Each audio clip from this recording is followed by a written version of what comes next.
We've had, in the history of this show, stretches with very middling teams. Panthers perpetually 5 points out of the final playoff spot. Miami Hurricanes, this is going to be the year, and then they'll lose like 3 ACC games.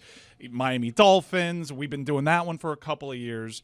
And with all those teams, you usually have the point to go, including the Marlins, whenever like they do their peaks and valleys thing.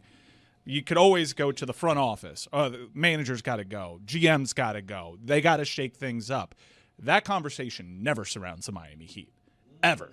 We are never saying anything like, has Spo lost his touch? I mean, not being able to like develop and reach this young man, usually that falls on a coach. Not here. Like you made the point, but no one's saying like, well, should we consider shaking things up over here? Like they keep telling us that they want to get a superstar. They keep failing. Should we get somebody in there that is good at this, that's better at this? Never a conversation around the Miami Heat. I understand why, but us as content creators, I do find them being such a challenge to talk about locally because the top line of this franchise, totally off limits in terms of holding accountable. There's only one other time I've seen it happen, and it's when Shula was doing all the winning, and none of this engulfs Shula until Jimmy Johnson's available. So unless you're going to show me future pop out there, unless you've got something out there where people are looking at it and saying that's available. Oh, is Brad Stevens available? Can we get him? Like, unless you're saying there's a guy. The only time it ever happened to Shula was not only that Jimmy Johnson was available, but Jimmy Johnson was sitting there in the keys saying, that's the job I want. I'd like to have that job.